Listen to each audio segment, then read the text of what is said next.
Hello श्रोताओं, नमस्कार। स्वागत है आपका मेरे चैनल अनुगूंज पर। साहित्यिक कहानियों की श्रृंखला में आज सुनेंगे नरेश वर्मा की लिखी कहानी डिज़ाइनर बेबी। तो आइए सुनते हैं कहानी डिज़ाइनर बेबी। टेक्सास स्टेट के डलास नगर का उपनगर है इरविंग। इरविंग में एक जेफरसन नाम का पार्क है। इस पार्क के चारों ओर अनेक अपार्टमेंट कॉलोनीज हैं। इन अपार्टमेंट में रहने वालों में एशियन मूल के लोगों की संख्या ज़्यादा है। एशियन में भी सबसे ज़्यादा प्रतिशत भारतीय मूल के लोगों का है। अपार्टमेंट्स के मध्य में होने के कारण जेफरसन पार्क में सुबह शाम सैर करने वालों का मेला सा लगा रहता है। इस पार्क में इतनी अधिक संख्या में भारतीयों को देखकर लगता ही नहीं कि यह अमेरिका का कोई पार्क है। ऐसा लगता है कि यह बेंगलुरु या चेन्नई का ही कोई पार्क हो। बेंगलुरु या चेन्नई इस कारण कि भारतीय मूल के लोगों में दक्षिण भारतीयों की संख्या अधिक है। देसी लोगों की बहुतायत के कारण मजाक में इसे गांधी पार्क भी कहा जाने लगा है। तो इस गांधी पार्क के पूर्व में है जेनिफर रिज अपार्टमेंट्स। अपार्टमेंट के ग्राउंड फ्लोर पर 1040 नंबर के फ्लैट में रहते हैं सुशांत देसाई और उनकी पत्नी मानसी देसाई। दोनों ग्रीन कार्ड होल्डर है। सुशांत और मानसी दोनों सॉफ्टवेयर इंजीनियर है। मानसी गोरी चिट्ठी, छरहरी और लंबी है। भूरी आंखों पर पतला चश्मा उसके बौद्धिक होने का सूचक है। मानसी के विचार में बौद्धिक होना दिखना चाहिए। इसके विपरीत सुशांत का व्यक्तित्व मानसी की अपेक्षा बहुत साधारण है। सांवला रंग, कद लगभग मानसी के ही समतुल्य, किंतु मानसी के हाई हील पहनने की वजह से सुशांत थोड़ा नाटा लगता है। चपटी नाक पर मोटा चश्मा जो बौद्धिकता का कम, पढ़ाकू का साइन बोर्ड ज़्यादा लगता है। मन में प्रश्न उठना स्वाभाविक है कि इतने भिन्न व्यक्तित्व के बीच विवाह संबंध कैसे संभव हुआ। तो इस प्रश्न के जवाब के लिए प्रोडक्ट की गुणवत्ता पर विचार करना होगा। सुशांत देसाई विवाह बाजार में एक ब्रांडेड प्रोडक्ट रहा था। आईआईटी दिल्ली से इंजीनियरिंग, तत्पश्चात यूएस में नौकरी करने से विवाह बाजार में सुशांत पर ब्रांडेड का ठप्पा लग गया था। जबकि मानसी ने डोनेशन कॉलेज से इंजीनियरिंग की डिग्री पाई थी। सुंदरता और गुणवत्ता के तार जुड़े और शादी का बल्ब जल गया। किंतु यह ब्रांडेड का फंडा शादी से पहले तक ही सीमित रहा था। शादी के बाद धीरे धीरे ब्रांडेड की चमक घटती गई और सुंदरता की चमक बढ़ती गई। मानसी आधुनिक विचारों की है। मानसी के आधुनिक विचार वैवाहिक जीवन में समानता के पक्षधर रहे हैं। न कोई कम न कोई ज़्यादा, जो भी हो वह आधा आधा। यदि मानसी खाना पकाएगी तो सुशांत डिश वॉशर में बर्तनों को धोएगा। सुशांत वॉशिंग मशीन में कपड़े धोएगा तो कपड़ों की तह मानसी करेगी। घर में वैक्यूम मानसी करेगी तो घर का कचरा बाहर डस्टबिन तक सुशांत ले जाएगा। मॉल में ट्रॉली सुशांत खींचेगा तो क्या खरीदना है इसका निर्णय मानसी करेगी। यहाँ 50-50 के सिद्धांत से अलग मार्केटिंग में चुनाव का विशेषाधिकार केवल मानसी को ही था। क्या खरीदना है क्या नहीं, इसमें सुशांत का कोई हस्तक्षेप नहीं चलता। सुशांत को तो निर्लिप्त भाव से ट्रॉली खींचते रहना भर है।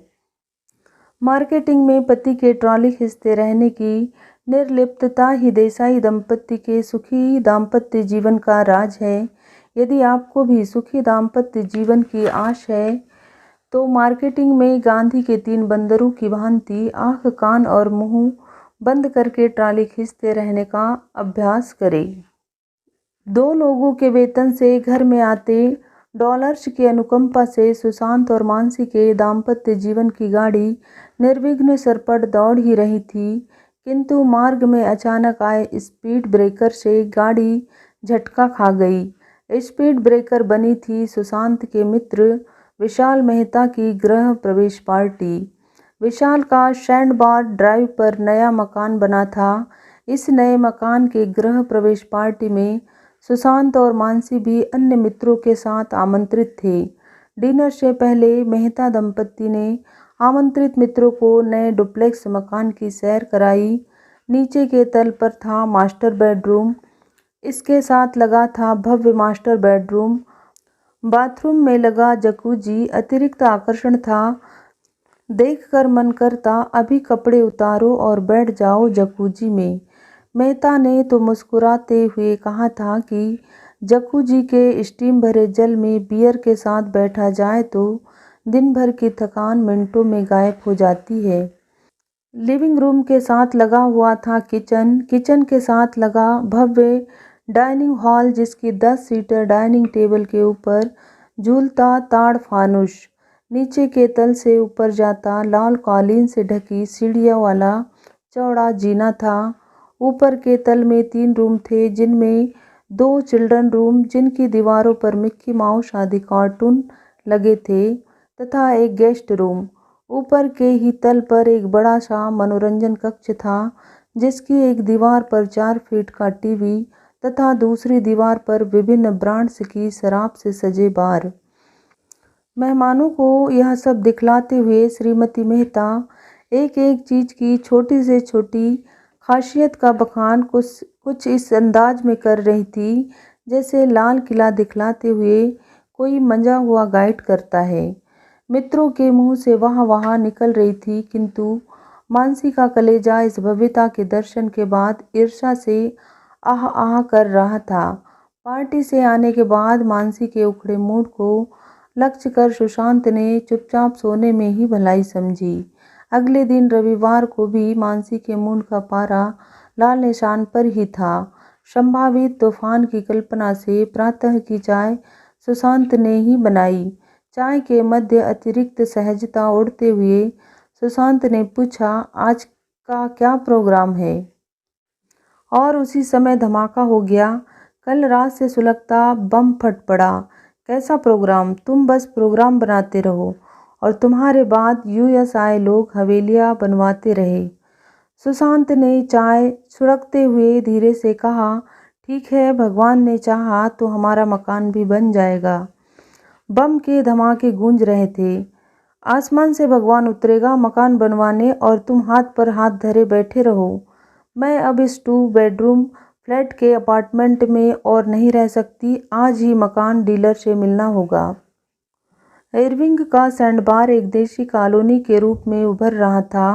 प्लाट बिक रहे थे, मकान बन रहे थे। वही कॉलोनी के पास एक मॉडल हाउस था। इंटीरियर डिजाइनर द्वारा की गई आंतरिक सज्जा युक्त मॉडल हाउस किसी सपने के सच होने जैसा था। मॉडल हाउस में ही अमेरिकन डीलर का ऑफिस भी था। मॉडल हाउस के सामने सिल्वर कलर की कार रुकती है। स्टीयरिंग मानसी संभाले है। वैसे मकान प्रोजेक्ट का स्टीयरिंग भी मानसी के हाथ में ही है। सुशांत की भूमिका सिर हिलाने मात्र की है। अमेरिकन डीलर अपनी पूरी बत्तीसी की मुस्कुराहट बिखेरते हुए नमस्ते कहकर स्वागत करता है। डीलर को पता है कि देसी लोगों को गोरू की नमस्ते और धन्यवाद शब्द प्रभावित करते हैं। डीलर को शिकार फांसने में ज़्यादा प्रयास नहीं करना पड़ा, क्योंकि शिकार तो स्वयं फंसने को बेताब था। बैंक लोन, लीज आदि की प्रारंभिक औपचारिकताओं के बाद भूमि पूजन के साथ मकान प्रोजेक्ट की फाइल खुल गई। मकान के नक्शे, डिजाइन, कलर आदि के चुनाव में बिल्डर से मीटिंग की गई। मीटिंग में इस बात का खास ध्यान रखा गया कि श्रीमती मेहता के मकान से मानसी के मकान की ग्रेडिंग ऊंची रहे। मकान में कुछ हो न हो, किंतु जकूजी अवश्य हो। अंततः मकान प्रोजेक्ट की लंबी मैराथन के बाद नए मकान की चाबी बिल्डर द्वारा प्रोजेक्ट लीडर मानसी को सौंप दी गई। गृह प्रवेश पार्टी की तिथि तय कर दी गई, किंतु इतनी उलझन मकान बनवाने में नहीं आई जितनी उलझन पार्टी की ड्रेस के चुनाव में आई। पार्टी में मानसी ने पिस्ता कलर की हरी झिलमिलाती ड्रेस पहनी, जो सामने से आधी खुली और पीछे से पूरी खुली थी। लेडीज की ड्रेस का भी उल्टा अर्थशास्त्र है। ड्रेस में जितना कम कपड़ा लगा होगा, ड्रेस उतनी ही अधिक महंगी होगी। पार्टी आरंभ हो चुकी थी। मेहमान आने लगे थे। डुप्लेक्स मकान का प्रथम तल दर्शन आरंभ हो चुका था। मानसी चहक चहक कर सिद्धहस्त ग्रस्त शिल्पी की भांति मकान की छोटी से छोटी विशेषताओं का वर्णन निपुणता से कर रही थी। जकूजी, स्विमिंग पूल, ज़्यादा से ज़्यादा एक बड़े बाथ टब के बराबर, और रिमोट कंट्रोल गैराज आकर्षण के केंद्र बिंदु रहे थे। द्वितीय तल दर्शन चल रहा था। चिल्ड्रन रूम देखकर श्रीमती मेहता, जो बहुत देर से किसी अवसर की प्रतीक्षा में थी, ने व्यंग से कटाक्ष किया। दो दो चिल्ड्रन रूम है, किंतु चिल्ड्रन कहाँ है? इस पर महिलाओं का सम्मिलित ठहाका लगा, मानो कोई बहुत बड़ा जोक मार दिया गया हो। इस पर एक मित्र ने चुटकी ली, भाई मकान बनाने में 12 महीने लगे, बच्चा बनने में तो 9 महीने ही लगते हैं। पुनः एक जोरदार ठहाका लगता है। मानसी का मकान भी बन गया, पार्टी भी हो गई, किंतु श्रीमती मेहता को नीचा दिखलाने की हसरत दिल में ही रह गई। पार्टी में श्रीमती मेहता द्वारा बिना चिल्ड्रन के चिल्ड्रन रूम का कटाक्ष मानसी के हृदय में चुभते खंजर की पीड़ा दे रहा था। पार्टी के अगले ही दिन रविवार था। रात भर ठीक से नींद न आने के कारण मानसी का सिर भारी था। ऊपर से बाथरूम से सुशांत के गाने की आवाज़ से उसे और भी चिढ़ हो रही थी। गाने के स्वर कुछ इस तरह आ रहे थे जैसे किसी गायक का गला घोटा जा रहा हो। मानसी की आंतरिक ईर्ष्या से अनभिज्ञ सुशांत प्रसन्न था, किंतु मानसी की गंभीरता को लक्ष्य कर प्रातः की चाय सुशांत ने बनाई। चाय के कप को छुए बगैर मानसी ने अचानक विस्फोट कर दिया, मुझे बच्चा चाहिए। सुशांत इस अप्रत्याशित प्रस्ताव से चौंक सा गया, किंतु उसने प्रकटतः सहज भाव से कहा, इसमें क्या मुश्किल है? गर्भ निरोधक व्यवधान की दीवार हटाओ, थोड़ा सम्मिलित प्रयास का श्रम, 9 महीने की प्रतीक्षा, बच्चा हाजिर। मानसी ने चाय का कप उठाते हुए कहा, तुमने तो बहुत सहजता से कह दिया कि सम्मिलित प्रयास का श्रम, किंतु इसके बाद तुम तो अलग हो जाओगे और 9 महीने तक बेडौल होते इस शरीर को मुझे ढोना पड़ेगा। इसके बाद प्रसव पीड़ा, मुझे तो सोचकर ही भय लगता है। सुशांत ने कहा, तुम्हें बच्चा भी चाहिए और बच्चे के प्रसव से भय भी है। कुछ पाने के लिए कुछ सहना भी पड़ता है।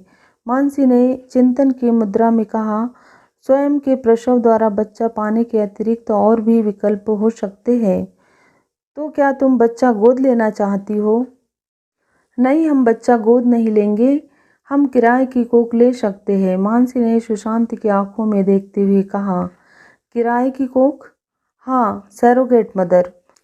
मानसी भारत के गुजरात प्रांत से थी। गुजरात के आनंद शहर में कई क्लिनिक थे जो सैरोगेसी की सुविधा उपलब्ध करा रहे थे।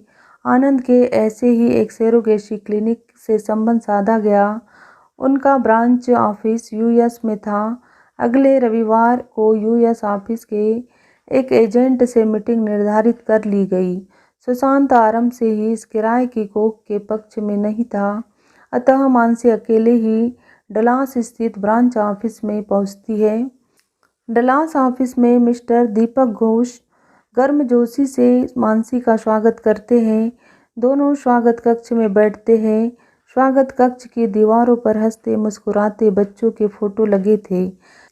प्रतिष्ठान जैसे अपने प्रोडक्ट के विज्ञापन चित्र लगाते हैं, वैसे ही बच्चों के यह फोटो सैरोगेसी क्लिनिक के उत्पादन चित्र थे।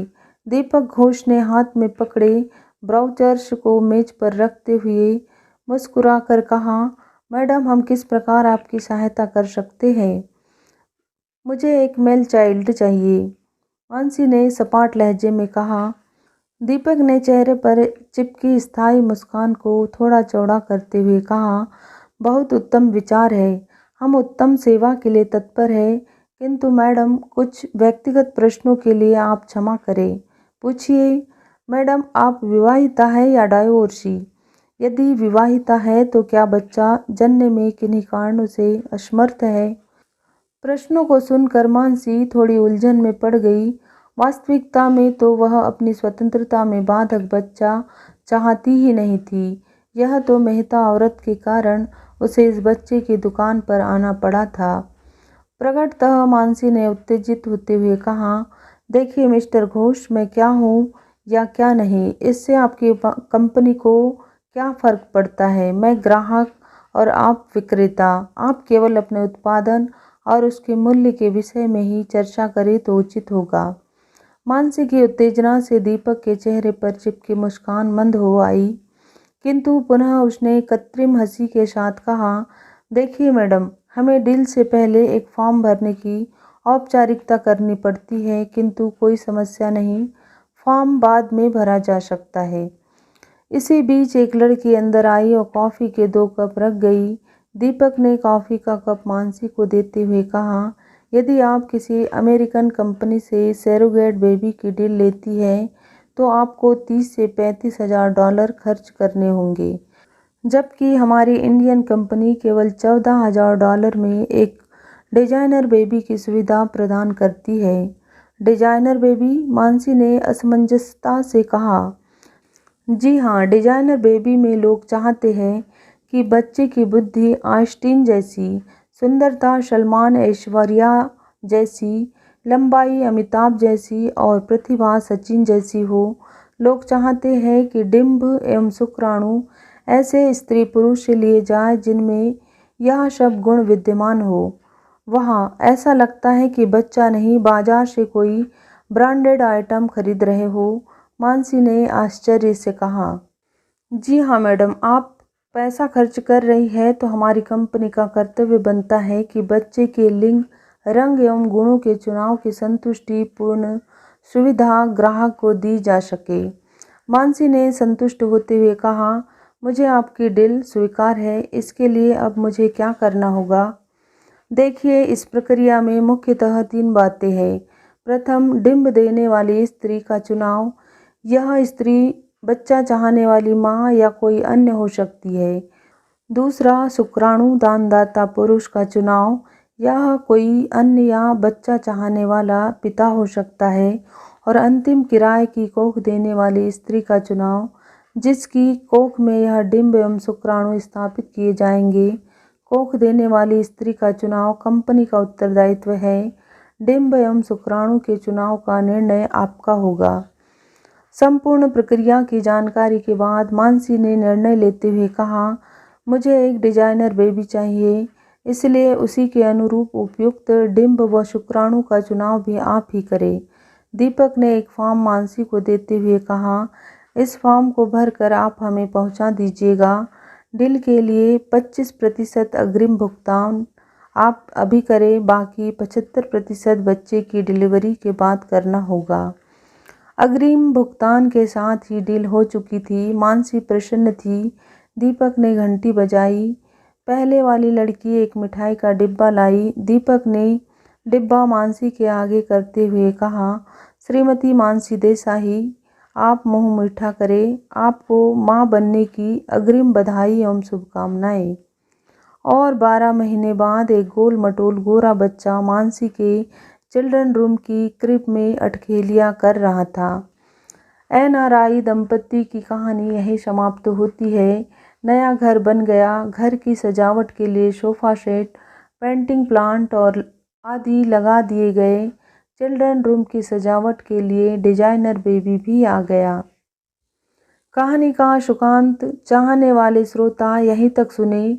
हाँ, यदि डिजाइनर बेबी के मर्मांतक सच से परिचय की जिज्ञासा है तो कहानी को आगे भी सुने।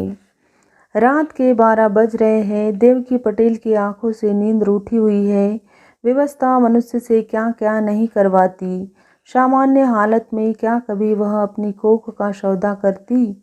कोख में ही तो स्त्री के मातृत्व की गरिमा समाई है। वह सोचने लगी कि हे ईश्वर, तूने स्त्री को क्यों ममता, पतिव्रता, पवित्रता जैसे बंधनों में जकड़ दिया है। पति की बीमारी ने देवकी को तोड़ ही दिया था। उसका एक एक जेवर बीमारी की भेंट चढ़ गया था। वह कांप जाती है। तिल तिल मरते पति की निरीह आंखें देखकर डॉक्टर कहता है कि ऑपरेशन करना पड़ेगा, किंतु 1 लाख रुपए कहाँ से आएंगे? कोई राह नज़र नहीं आती थी। अंततः उसने रुपए के लिए आज ही अपनी कोख का सौदा कर दिया था। अमेरिका में रहने वाली किसी अनजान स्त्री के लिए देवकी अभिलाषा फर्टिलिटी क्लिनिक गई थी। अनजान डिंब एवं शुक्राणु को उसके गर्भ में निरूपित कर दिया गया। कुछ दिनों के बाद क्लिनिक की लेडी डॉक्टर ने परीक्षण के बाद कहा, बधाई हो, प्रथम बार में ही गर्भ स्थापित हो गया।